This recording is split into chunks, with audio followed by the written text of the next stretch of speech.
Good day to you and welcome to another episode of the Earth, Sea, Love podcast. And this is the final episode in our special mini-series that has been in collaboration with Northumberland National Park's Future Landscapes Festival. Welcome.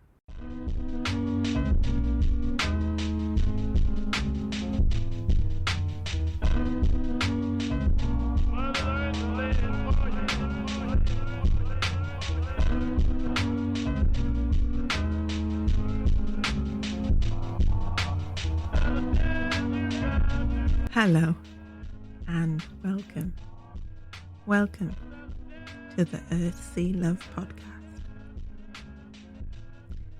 This podcast is for and about women of colour and our relationship with nature.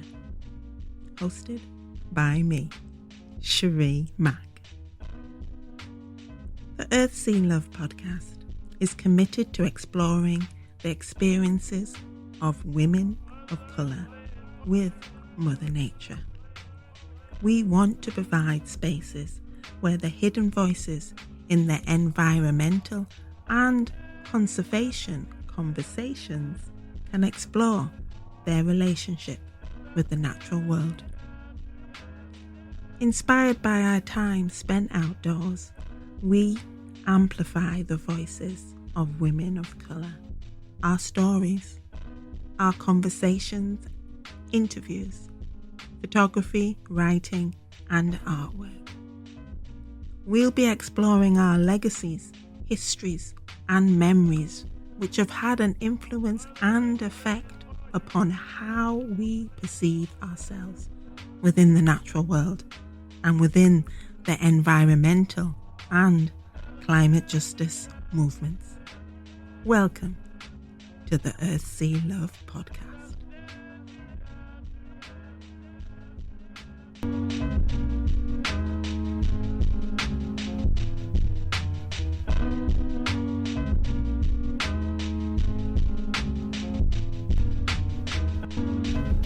The Earth, Sea, Love podcast has been made possible by the funding from National Lottery Heritage Fund.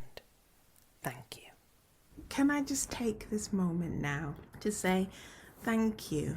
Thank you to you, dear listener, for being here, for deciding, choosing to take the time and listen in to our podcast. My appreciation for you, my gratitude towards you is immense. And I mean that because there's one thing in creating this content, but it's another thing to get that content out there and to have you listening. And that means so much to us here at the Earth, Sea, Love podcast. So that's the first thing I wanted to say. Thank you. Thank you for being here. And yeah, as I've said, this month, November, has just flown over and it has been jammed packed with goodness. My pot and my heart is overflowing with love, gratitude, joy, and that feeling of satisfaction of a job well done. Yeah, I might be the host and I might be bringing this to you, but I couldn't have done it without a whole host of other people who have given their time, their knowledge, their wisdom, their hearts and souls to this whole venture. So we've had these podcast episodes, but we've also had some virtual events that have been going on. And as I mentioned, in collaboration with Northumberland National Park. And it has been such a joy and so stimulating and inspiring to be part of these series and episodes. And the virtual events will eventually be made available online as recordings. And, these podcasts are always going to be available. It's just been so good. So this episode is with Jordan Mullard, and she is a lecturer at Durham University in anthropology. And it was so good to have another chat with Jordan, who was put on my radar through a friend of a friend, and it was basically through our love of wild swimming. And we do touch upon that, how that has become a thing now, wild swimming. Well, when it was for Jordan and she was growing up, it was just swimming. And I must add in there, okay, so it's November the 24th today, and I have been in the sea this morning. I got up at 6, and I've been getting up at 6 for a while now, because I've been using it to do my visual journaling time. But this morning I got up, checked the tide, and it said 6:15 a.m. tide would be at its highest. So, that was music to my ears. So teeth, get Cosa on, get dry robe on and out, and it's sticky dark, man. It's sticky dark and it's cold. So very cold. But it was so worth it. There were a few people there already with their floats and their lights. I don't use a float and I don't use a light. I just try and be as natural as possible when I enter in communion with the sea. And it was so worth it. So in this episode, sorry, that was me off on a tangent there, but in this episode we talk about wild swimming, we talk about trail running, and we talk about horses, but we also cover decolonising anthropology, Jordan's childhood, and challenging my own internal racism and my conditioning and stereotypes around the black body and what the black body could get up to. And I'd just like to add, where Jordan is talking about being let loose in the archives, this was virtual. She didn't get to go into the archives physically. It was a virtual exploration. So it was a really good conversation, and I must say we haven't organised that swim together yet, Jordan, so we must sort it out, especially as it's getting colder. More reason to laugh and giggle when we're in there. So yeah, and this episode, as I said, it's the final in the mini-series, but it's also... Is it going to be the final one for 2021? I don't know, because I think there might be some time to squeeze in some solo episodes from myself. So yeah, let's see how it goes. I mean, you'd think I would keep the workings of the podcast under wraps and behind the curtain, but let's just say we don't operate like that. This is a process that we're on in bringing these episodes out to you, and I'm all about the process and having it visible, man. So the forward plan at the moment is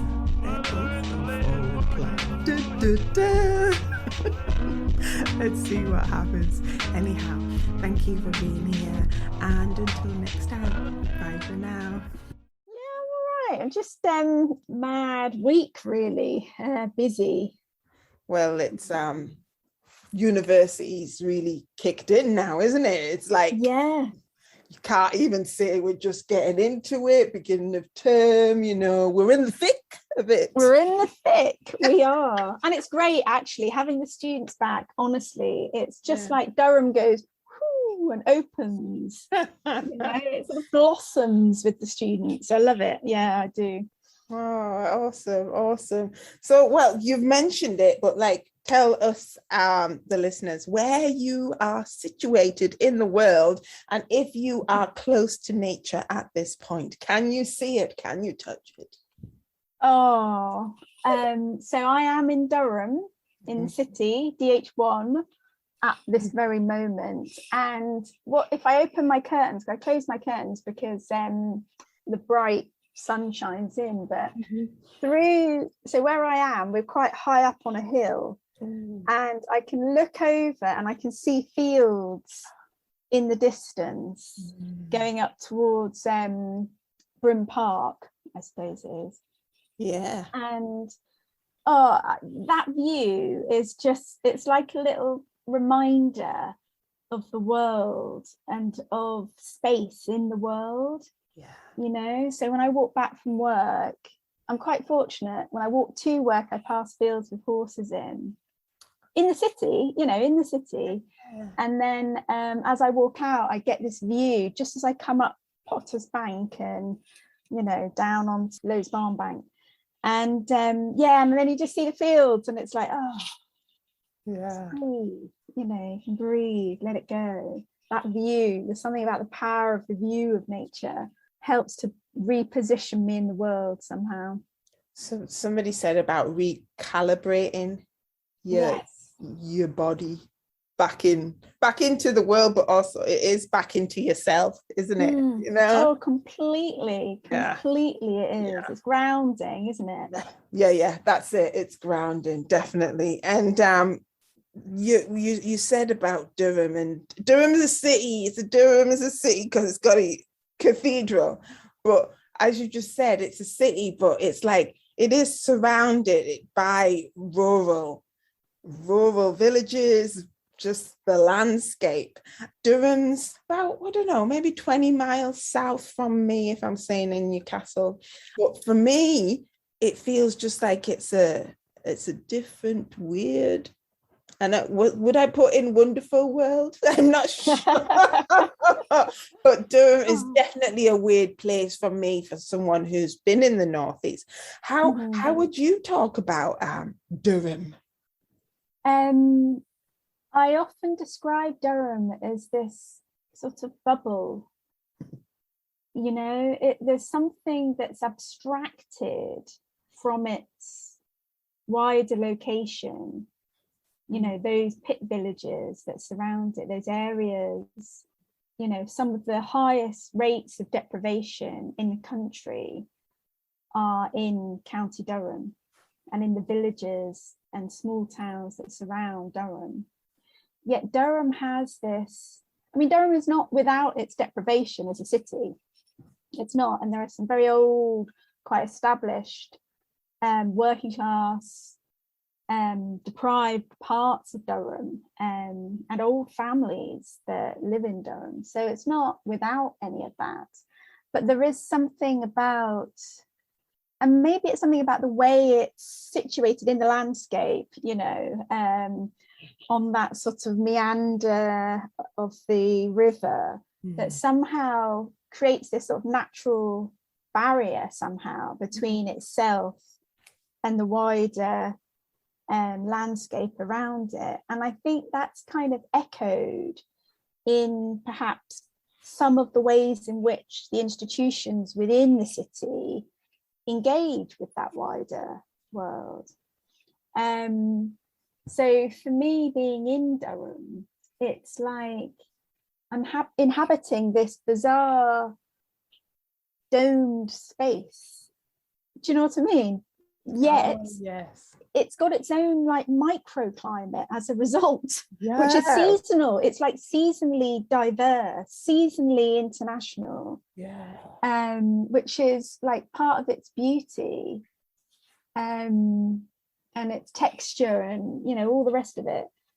But it's also, I tried to work out, well, how real is this? It's like this sort of temporality to it, juxtaposed with the ancient cathedral and the castle and, you know, all the rest of it. So it's a bizarre place, but it is, you know, ultimately, for me, in terms of my experience, largely this kind of quite amazingly friendly place as well. You know, like we're all inhabiting this dome and we all understand it as this somewhat discombobulated, slightly set off cut off, cut back, somehow unmoored from its wider context. Yet, you know, it's there's a kind of beauty in the interaction. So me and my friends, particularly my friends of colour, we often say things like, oh, it's like being an expat or something. It's like, you know, when we're here, we don't really belong, yet at the same time we generate our own belonging through the interconnections we have with each other. And then, you know, the university and desperately, you know, try to with wider community. And I think that's a project that's been very important to me over the years, to try and really start to sort of embed those wider connections, to sort of try and reach the river banks. You know, forever wanting to plunge myself into cold water, Sheree. You know, the metaphors abound. It's about that. It's wanting to somehow bridge that divide and break down those hierarchies, and, you know, often ill-conceived barriers have been there for so long, so people just accept their presence somehow. But things are changing. I would say things are changing. I mean, the language that you use there is definitely from the landscape. Well, yeah, from the landscape, from nature, the barriers. And being unmoored, and then crossing a natural barrier or divide, the river sort of. Yeah, it sounds quest-like you're on this quest. It does. And it's like, and it's so, for me, when I'm, you know, because I'm looking on here, like, go, and it's all like, it's like you're a heroine going off, and you've got my support, go forward. And I do, you know, I joke, but I do mean that, you know, because there's times that I've been trying to penetrate it or to make change there. It was definitely from an outsider coming in and like looking around and thinking, what the hell's going on, and trying to shook it up, but then not actually staying and living and settling there. And that's what you've done. And, you know, it from my point of view, and looking at you, I think that's remarkable, because you have settled there, but you've got these connections going. And we're going to talk about those connections a little later. But what we've got in Durham, we've got the hospital, we've got the cathedral and all that, and we've got the university. Is the another thing? Is that, but that's what brings those people in, doesn't it? Temporarily or seasonally, coming in maybe from the surrounding villages. Or so let's talk about it, because you're at the university. Durham University is old school, you know. It's like, so well done for being in there. Because it's what, you know, it's up there with Oxford and Cambridge, isn't it?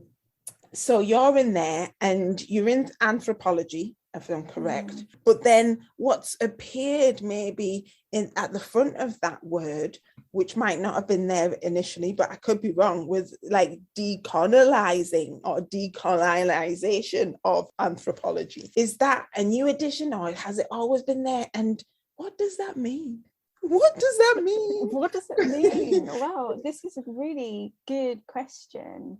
Really good question. And it is something that I think as a discipline, we've probably been, well, there's kind of probably three different things we've done. We've either really tried to get to grips with this thing, you know, because obviously it is regarded as one of the most colonizing disciplines in the sense of its connotations and historical connections to empire, and, you know, making knowable the other for purposes of colonial control and all that sort of thing that it was kind of used for, not necessarily with the permission of the ethnographers particularly. I mean, in some cases, yes, but not always. And then there were also these sort of big kind of radical, you know, anti-colonial trends in anthropology right back. So recently I've just, and it's coming out in November actually, but I've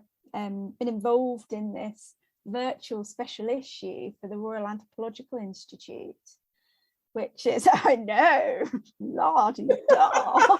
You saw my face. You saw my face. Sorry, I did. I saw your face.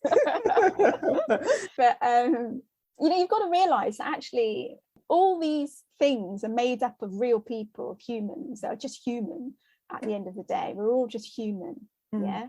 We all make mistakes. Nobody is this kind of, regardless of this idea of privilege that wraps around people, and sets people off against each other. Ultimately, we're all vulnerable human beings that need each other. And I just try to remind myself of that when I do these kinds of pieces of work, because it's easy to slip into thinking, oh, the lofty ivory towers, imposter syndrome, I don't belong here, and and all of that kind of the sort of dark shadows of privilege come in. But so in terms of the original question, which is decolonising, so I think it is something that has been a big part of the discipline.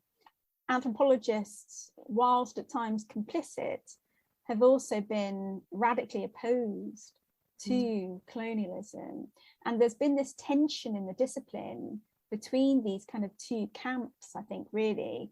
And that's been a long-standing set of tensions, but they're also like muted tensions. Sometimes they rear their heads out. So I'm doing this project at the birthplace of Captain Cook. It's really interesting because it brought to light this certain debate between two anthropologists about the death of Captain Cook and how he died. Was he perceived of as a god by the people in Hawaii, where he one of the places that he went to on his tours and ultimately died, was killed by a local chief. And this debate kind of sums up that kind of those momentary rearings up of kind of two different ways of viewing history and two different ways of understanding anthropology: anti-empirical, anti-colonial, versus a more kind of material descriptive kind of analysis. And then it sort of gets muted, and then we talk about post-colonial societies and blah blah blah blah blah, in that sort of language of it sort of implies that somehow we've gone beyond colonialism.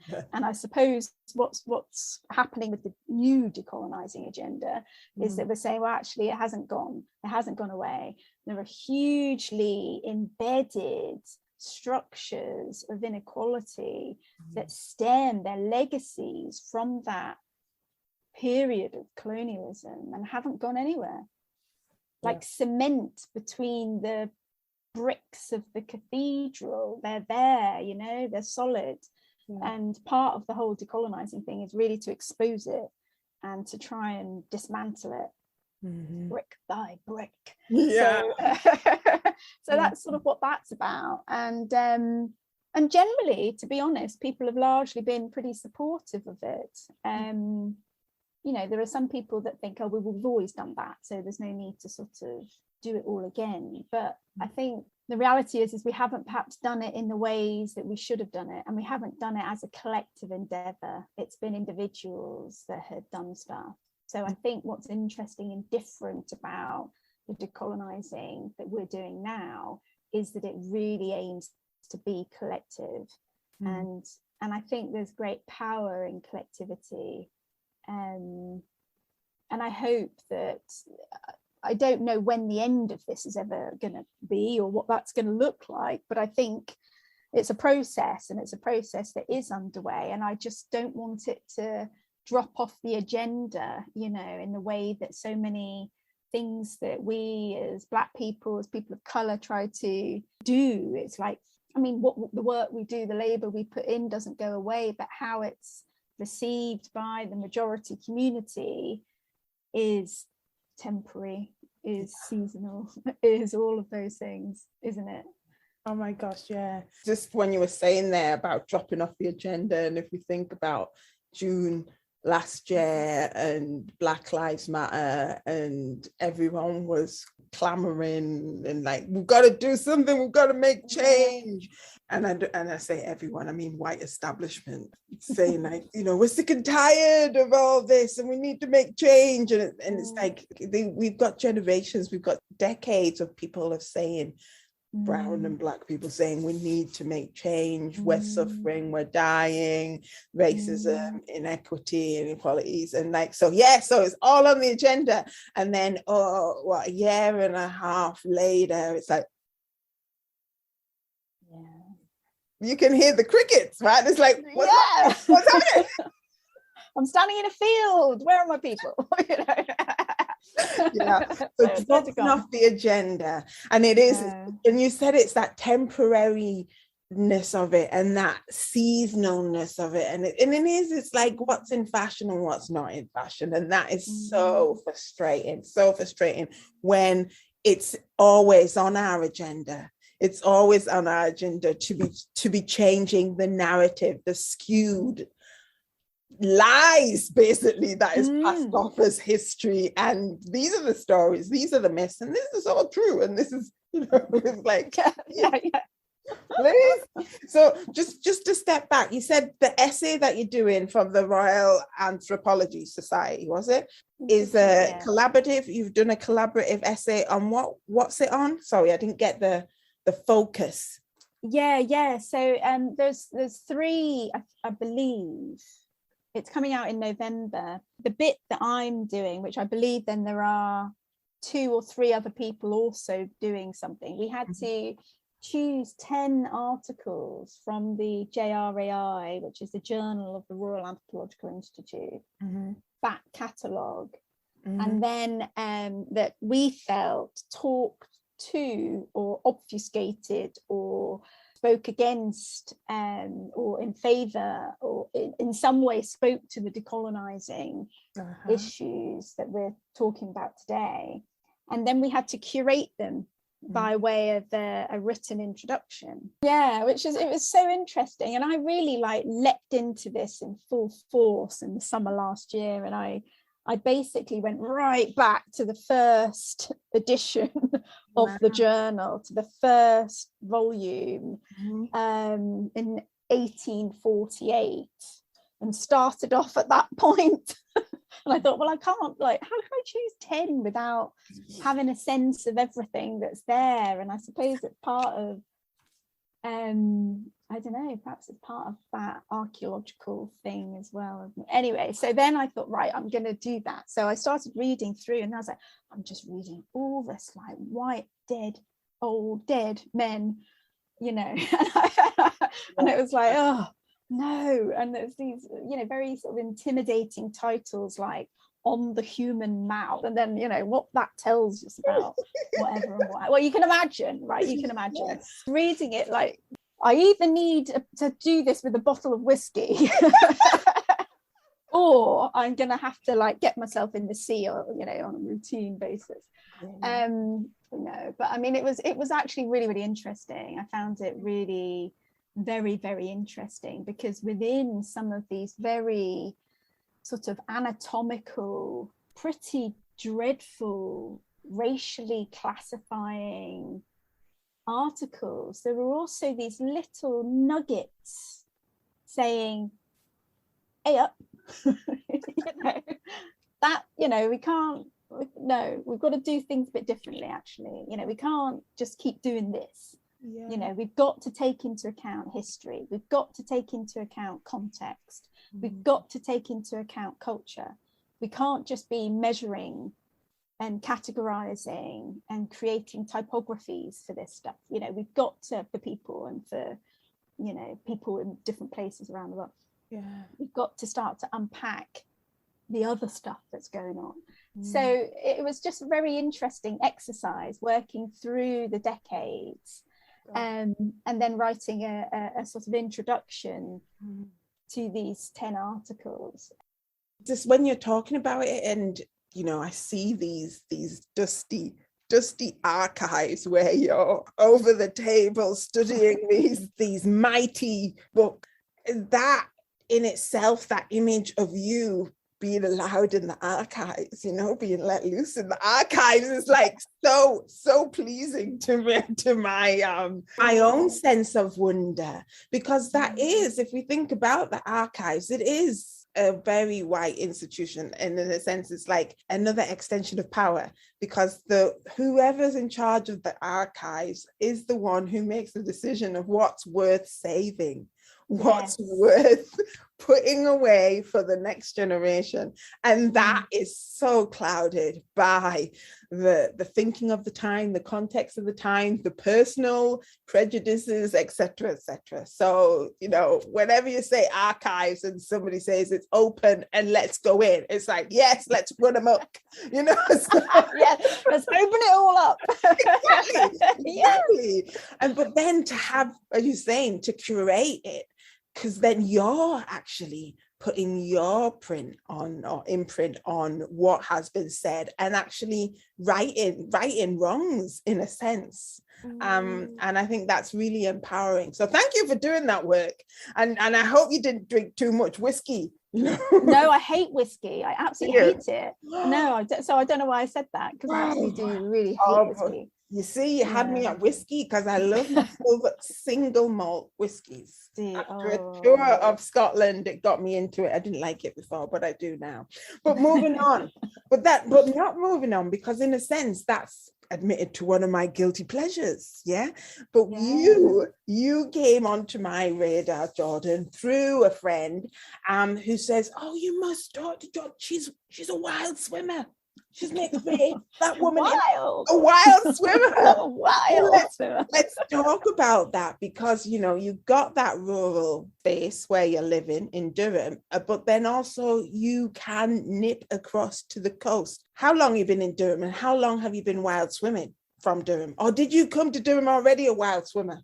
You know, it's really, really funny, because I'd never really heard of this concept of wild swimming until maybe about 3-4 years ago. It was just what I did. I used to cycle to the sea, because where I grew up was in the New Forest, which was a rural area, you know, as I'm sure you know.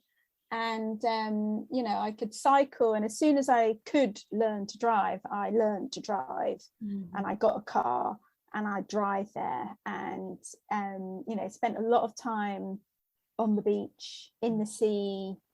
Growing up, it was a big part of my childhood with family, but also, I mean, swimming generally has always been a really big part. Like, my dad taught me to swim, as well as formal lessons, but it was a big thing that my dad did with us. And then because he always swam, he used to swim like in the Thames and stuff like that as a lad, so it's always been like a big thing for me, swimming. But I never called it wild swimming. It was just what we did, swimming in the sea. And then all this new language developed around it: wild swimming, sea swimming, sea swim, going for a sea swim. And I was like, that's just going for a swim, isn't it? You know. And then I sort of realized, oh yeah, but now there's this like clobber attached to it, isn't it? There's a whole sort of material culture has developed around this concept of wild swimming, you know, the toe float and the hats and the, you know, dry robe. Oh my goodness, where would I be without my dry robe? I don't know, like for all those years and I was just swimming in the sea with a towel when you come out. Desperately sort of clutching it, hoping that it won't fall down. You know. Now we've got our clobber. Now we've got clobber. Yeah, it's like proper kit, man. You know, I love my kit now. I've got like this massive bag. And but that's revolutionized the whole experience. The dry robe and my kit bag is just like, oh. And you stand in your kit bag, and you know, to keep your feet warm. Oh, do you know, I haven't tried that, but now you've got me onto that. I'm going to start doing that, standing in my kit bag. You know, when it's cold, your feet, you know, it does help you get warm. And if it's big enough, you can also sit in it as well. so when you pull it on your bottom. That's such a good idea. It is probably big enough for me to sit in, actually. To be fair. I think I could. So you've always swam. I've always swam.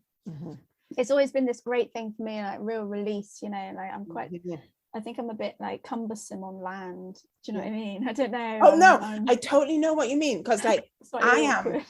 am cumbersome. Yeah, I was told that I had 2 left feet when I was growing up, because I was always falling in the sea. And why I'm saying that, because I was in yesterday. It was navy sky, so the sea was actually navy, but the sun was coming up, so it was sending down this golden tunnel of light right across the sea.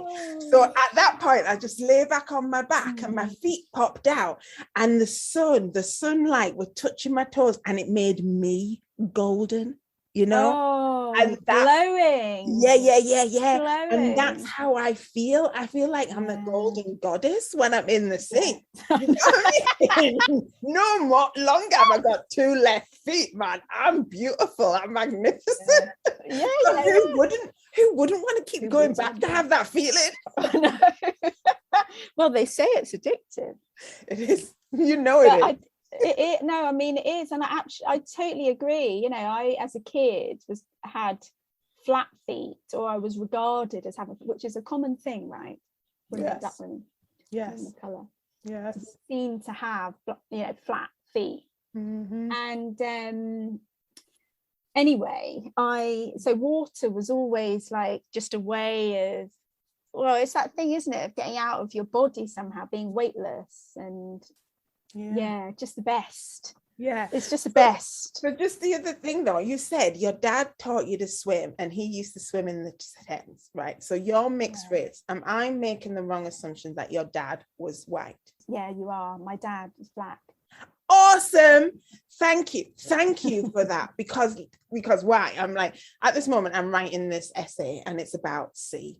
And what I do is I'm uncovering my own memories of water, sea, swimming, and I have this image of my dad, and he was black. He was from Trinidad and Tobago. He was like blue black and yellow palmed hands, really big hand. And I've got this image of him standing in the sea at Great Yarmouth in burgundy trunks, and his hands on his hips, and he's just like owning the sea, and I can't remember, right, if then he'd go off and swim or not. I don't know if he just stood in the sea for the pictures. I don't know if he swam or not. I know I didn't learn to swim until I was much later, you know, in middle school it was. So this is 12, 13. And what the story that I was told is like, you know, you can't swim, black women can't swim. You've got a pigeon chest that will have trouble, you know? So when you just said there, it's like, I've been swimming and my dad taught me to swim, and he swam in the Thames. And this is my education or upbringing to think, well, he couldn't have been her black father because, you know, even though I know, because we've talked before, it's like, it must have been a white guy. Her dad's a white guy who taught her to swim, you know, because those two for me do not marry a black guy that swims, you know. That's my upbringing. That's been operating under the stereotypes of white supremacy culture and being fed this by education, family, like black people can't swim, you know. So please rewrite the narrative for me. I mean, he swam in the Serpentine, in the Thames. And where was he from? So he was born in Britain. Yes, excellent. And because that's another assumption, isn't it? Yeah. You know what I mean? I'm just throwing them all out here, you know. I'm it's not playing devil advocates, but it is. It's like, it's in that sense, it's like, okay, so if he's black, he couldn't have been born here. He couldn't be from here, you know. So where's he from? He must be from some island, because it must have needed to swim in an island. But he basically taught us how to swim. And I suppose for me, my fondest memories of water are with him, swimming with him in the sea and in wherever we were, you know, in lakes and rivers, and mainly in the sea, but also just in swimming pools and, you know, and all sorts. And he's a very, very strong swimmer, really strong swimmer, still swimming. it's been that connection, but also, you know, on a personal level, just, you know, for myself as being a place where I just feel at home, you know. And I think, I don't know if you feel this, but sometimes you just feel so visible. You feel so visible on land, so conspicuous, you know, which also for me makes me more kind of clumsy somehow, you know, like, do you know what I mean? Because you do feel as if eyes are on you. Even though, right, I'm an intelligent person, and I know people do stare sometimes, but most of the time people are getting on with their own stuff. Do you know what I mean?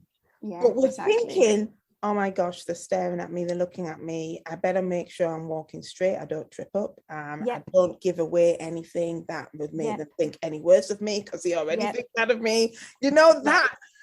That's that's going on in our heads. It's nuts, isn't it? Well, no, but it's time consuming is what it is. It's time consuming, tiring as well. You know, it's tiring, it's wearing, it's really wearing.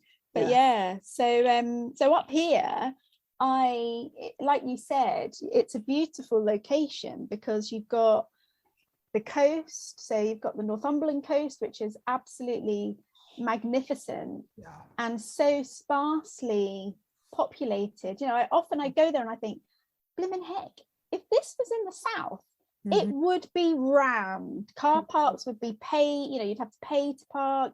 There'd just be wall to wall ice cream and some sort of fancy burger van that sells, do you know what I mean, gastro burgers or something. And then, you know, whatever, but it would be really busy, really, really busy. And what I really like about up here is the fact that you can find these truly beautiful places and there's no one there. So you get that sense of isolation and you get that sense of feeling truly at one in the nature, truly at one in the landscape, in the sea, in the everything. No eyes are on you, you know, you're just kind of yourself in it, living it, part of it, you know, part of it. Actually, it's not about any kind of dichotomy between the land and you. It's like it's symbiotic, isn't it? And that's the beauty of swimming, like running as well. Because you're self-propelling yourself. You're not like using a machine, or there's no other force causing your movement in the world other than your own body. So somehow that puts you much more in tune with the landscape that you're in. So, you know, when you're swimming, you're thinking of tides, you're thinking of currents, you're thinking of the different pulls and pushes, and, you know, you're thinking of jellyfish, got madly stung in August. Yeah, really badly stung. And just like all of the things that you have to think about, waves, everything, you know, you become part of it because your psychology has to be in it. Same with running, you know, thinking about where you put your feet and trail running, you know, thinking of the roots of the trees, you've got to hop over those, you've got to kind of be really light-footed. And you're thinking of loose stones and you know, all the things that you think of, weaving through the trees. That's my favorite thing to do. And you're present. You have to be present. You do. That's it. That presentism that's the thing that's, I think, so addictive, because you have to be really conscious of your body in the world. And you have to be really conscious of your surroundings, from where you're placing your feet to where you're placing your arms and hands, and where you're moving your body through the water, all of that. It's very present. And that's it, you know, you said we have to be conscious of our bodies. And the thing is that when we're moving through society, we are conscious of our bodies, but not as an embodied experience. We're conscious of our bodies from the mind up, in those, the script that we run about our body being, well, for me, it's like being offensive to others. So let's make it as small and inconspicuous as I can. But then when I'm within the sea or within the forest, it's a case of like, I'm so conscious of my body because I'm open and I'm receiving everything that's coming in through my body. But it's it's a joyful experience. It's pleasure. It's like, I've got to be in my body. I feel all this pleasure. Yeah. I think that thing about being like from the neck up, when you're in society, on the land, in going about your day, you know, doing the things that we have to do in the world, that you know, it is that thing of you're in this part, you know, the head, you're in your head, and you're receiving all the time these messages that there's something wrong with your body, basically. Aren't we? Let's be honest. We're being the messages are about negative representations of our body. I mean, my body is a mixed race body, you know, so that comes with a lot of, they're not quite the same kind of connotations necessarily as the Black body, you know, and there's a degree of privilege in that, but there's also, you know, other, you know, fetishized, sexualized, you know, very gender related dimensions to mixed race bodies that sort of impact on that thing that's happening in our head when we think about our bodies in society. And but like you say, when you're in nature and those eyes aren't on you, you can be in your body in a whole different kind of way. It's like dancing as well. I mean, for me, like, I just, it's where you lose yourself, is you lose this bit of your embodiment. I don't know, you know, the messages aren't coming from here. You lose your head. They're not coming from here, are they? You lose your head. So you lose your head. No, you do. And you go into everything else, don't you? You go into your feet and you go into your hands, you go into your arms and all the rest of it. And I don't want to say it's childlike, the way I'm feeling, but it does take me back to remembering myself when I was a child, when I didn't have all of these other stories, layers laid upon my body and my person.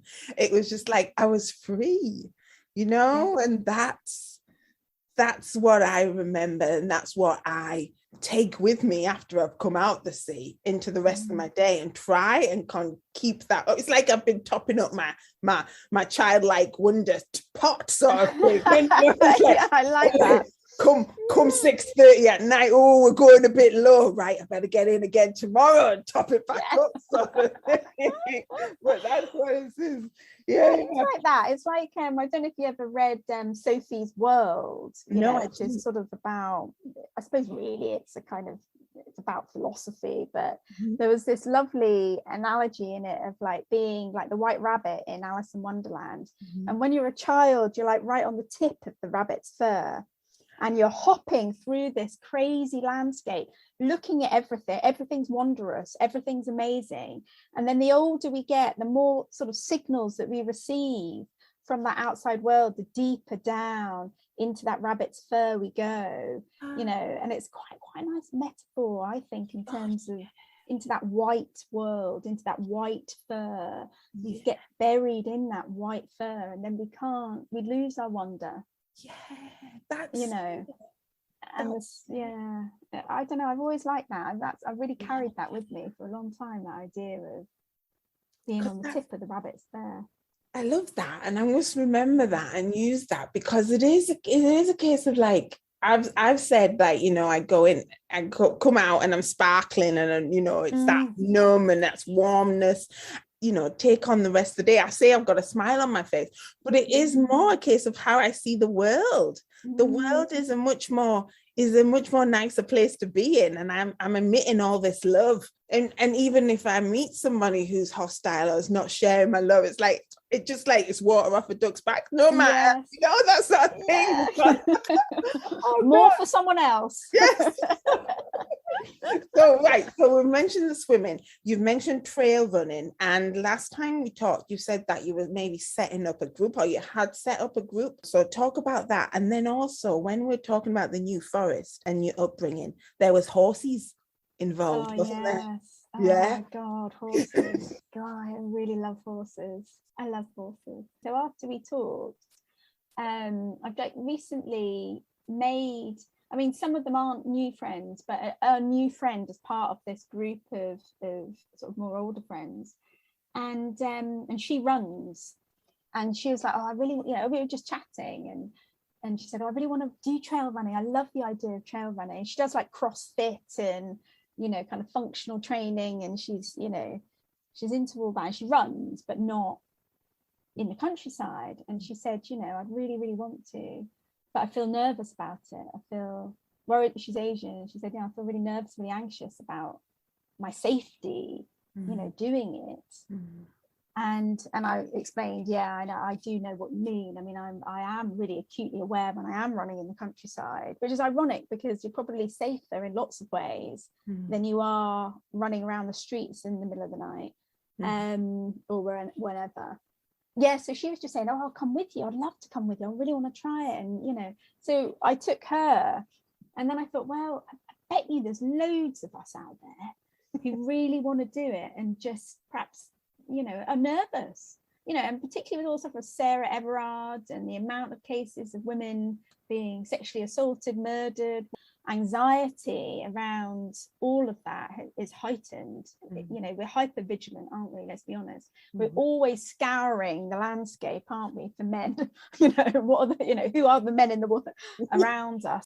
So I just thought, right, I'm just going to put it out there and see if anyone else wants to come. So I did, and you know, it's really early days, and I don't know if I've got the timings right for it, so I might have to rethink that. But yeah, it's starting, which is good, and it's nice to run with people. I've always been quite solitary, but I run and I enjoy it by myself, because it started as my own headspace away from family and commitments and all that. It was a case of like, I'm just going out for a run, you know. Yeah. Anger. The angry one. It would put my head back on straight then. Yes, yeah.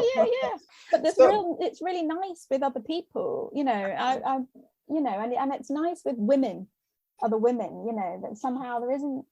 I mean, there may be that competitive element. I don't really know. I haven't felt that, and it's just chatting. You know, I've actually found that I've run longer, faster, you know, with other people, with other women, you know, and it's a really nice sense of sort of companionship and solidarity in the landscape. Oh, it's just lovely. Yeah, there's something quite powerful about it. Yeah, it does. You'll have to come. We need to swim and run and all that. I'd like that, definitely, because I've done a bit of trail running. Yeah, that would be nice. But let's talk horses, because horses are not usually associated with people of color, are they? No. They're not really. We had another guest on here, Soraya, and she was into horses, and again, she was from down south, Hampshire.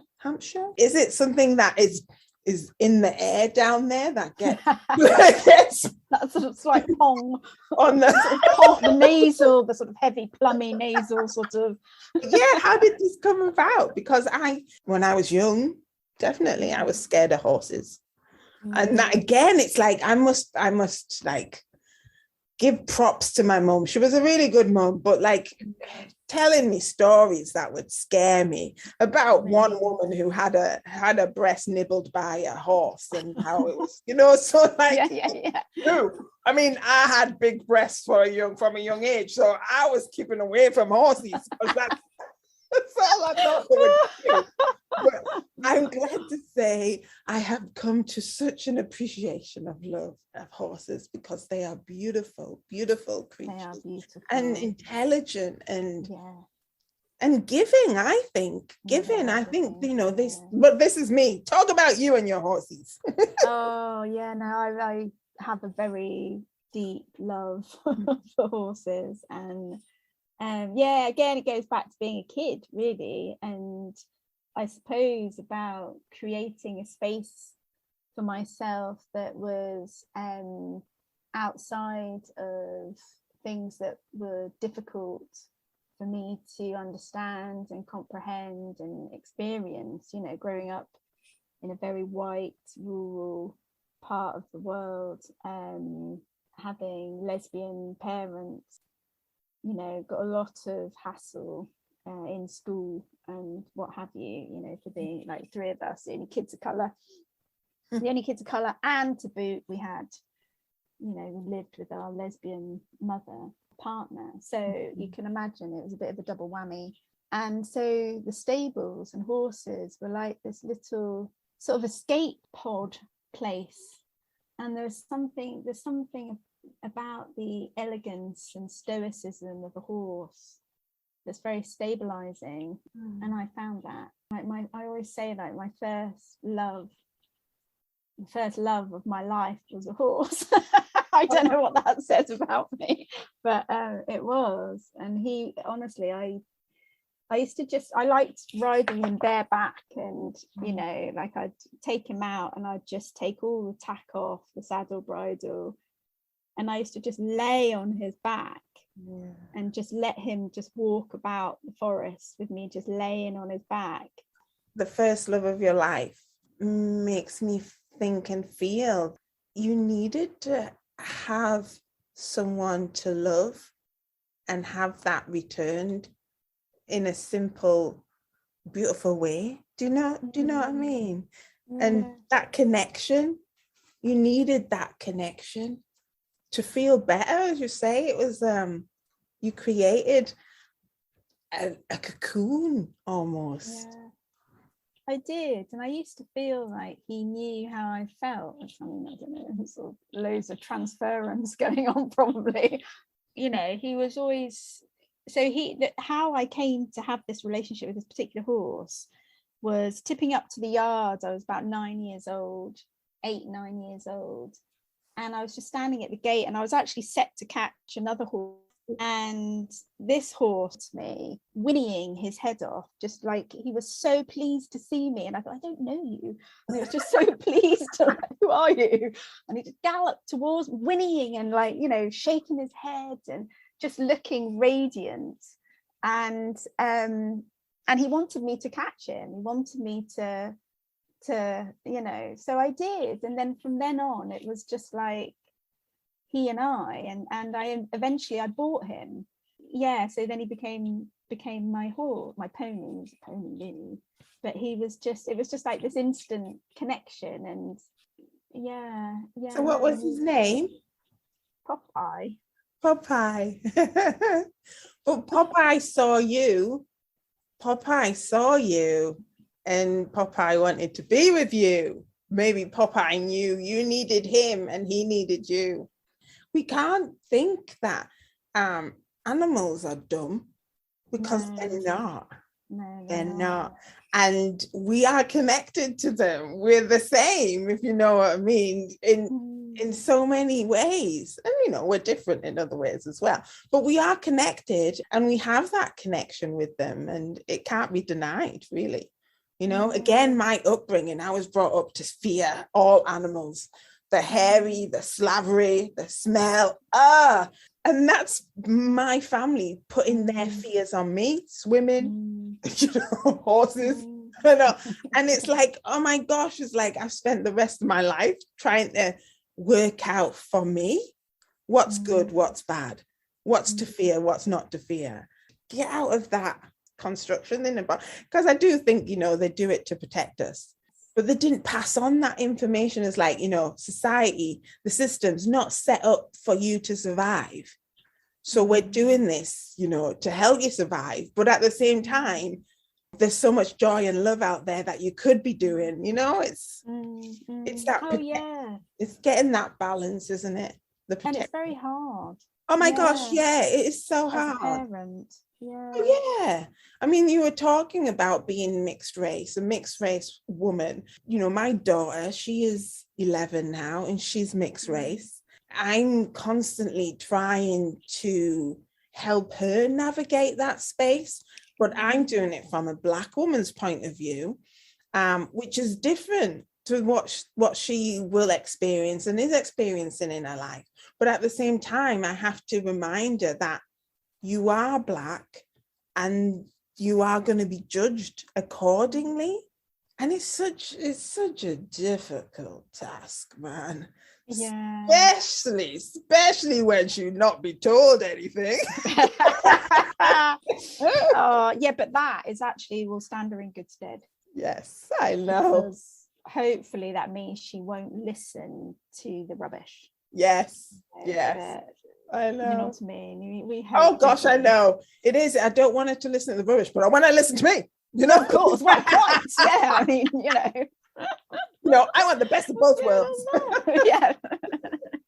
So yeah. So do you get to do much horse riding in Durham, or have you not been able to pick that up? No, I haven't been able to pick that up, but I really long for it. So where I run quite often, I run past the stables down near Hoffel Woods, and every time I get to that bit, I stop and I walk, because I just want to breathe the air that the horses are in, the smell of them, all of it. It's like really in your senses, but the smell specifically, so overpowering and so like just takes me right back. So I always have a moment where I just walk really slowly past that stables and look, and just it's like a yearning to get back on the horse. And I have ridden since being a child and stuff, and you know, into adulthood and what have you, but Popeye died, and that was a really sad time for me. So I stopped going to that stables after he died. I guess like since then I've never really, you know, been as into it somehow, which is really sad. God, that sounds so traumatized. No, you're laughing. It was traumatic. It was. But it was traumatic, and you're grieving. You're grieving. And but at the same time, you know, hearing you talk, and there's so much emotion in your voice, and I see your face. I'm also thinking, and because I was going to be asking, it's like, well, so why are you not horse riding? You love it, and I know why you're not, but at the same time, you're denying yourself a lot of pleasure and joy by not doing it, and you deserve it. You deserve it. So and you're not doing a disservice to Popeye or forgetting him. In a sense, you're honoring him, because it was with him that you started this relationship with horses. So you must keep on honoring him by continuing that relationship with horses. That's what I say, you know. No, but that's really lovely. Thank you for saying that. I think I perhaps needed to hear that, actually. Thank you. Yeah. You're welcome. You know, I mean, I will. You should. I mean, I'm saying you should, but you know, it's like, I just say what I feel. It's not what I think. If I was thinking, I'd probably keep my mouth shut a lot of the time, but I talk from the heart, because that's beautiful. Thank you. Thank you. The final thing is, do charity work. Well, you know, you raise money for charities, different charities. Can you just tell us a little bit about that? Because I think that feeds into your connection with land and nature. Yeah, no, it does. So recently I did the chill swim, which is I did the Coniston chill swim, which was an end-to-end swim of the Coniston water in the Lake District, 5.25 miles. And I did that with the charity Level Water. And it's raising, what they do is they deliver swimming lessons to children with disabilities.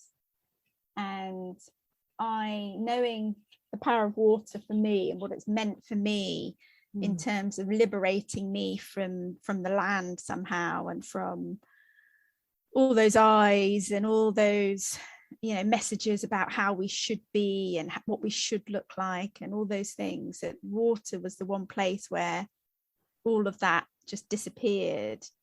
And I kind of think that the idea of a charity encouraging and supporting and nurturing swimming in children for whom being on the land is a challenge, in an ableist world is a challenge, is just really beautiful. So I swam for them, and in addition to that, I wanted to raise the importance of Black disabled children, and you know, raising the profile of making sure that these lessons extend out to Black children as well, disabled children, because not enough is done when we think about intersectionality and we think about those multiple forms of discrimination and minoritization, that I wanted to make that a point as well. So it was good. It was really nice to do that, and I'm going to sign up for the next one,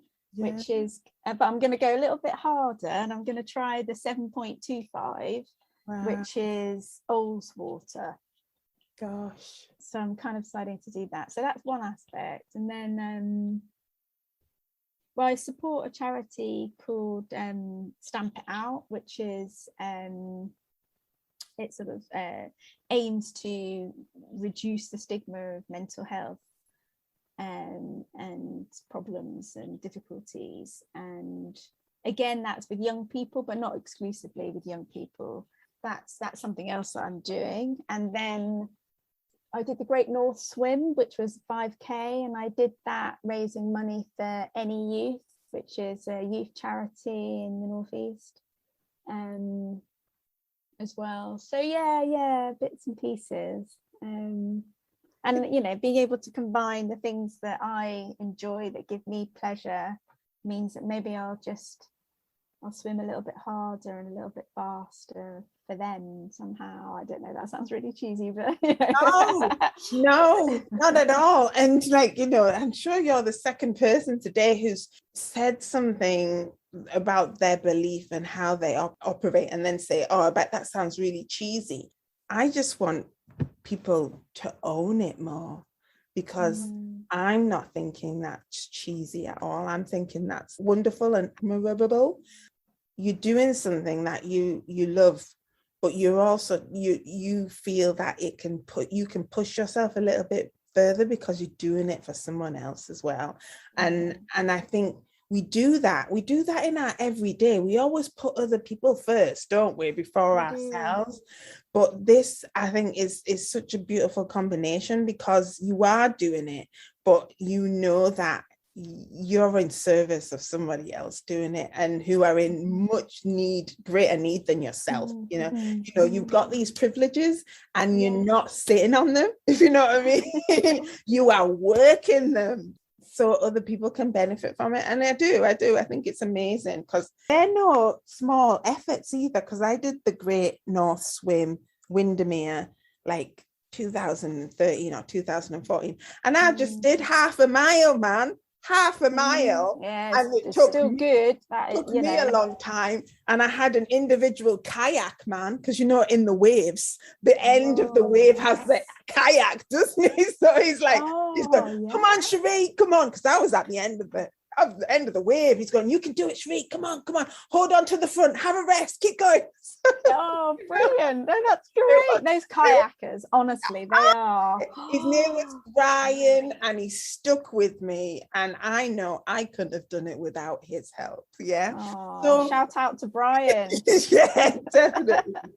I just think if there was more of us and them in the world that were helping each other and supporting each other, and not from a position of well, I'm superior to you, and we're all in this together, in the sense of we're all human beings and we have different needs and different wants, but if we can help each other to fulfill our potential, or just to have those moments of joy, then I say power to the elbow. Power to the elbow. Power to the elbow.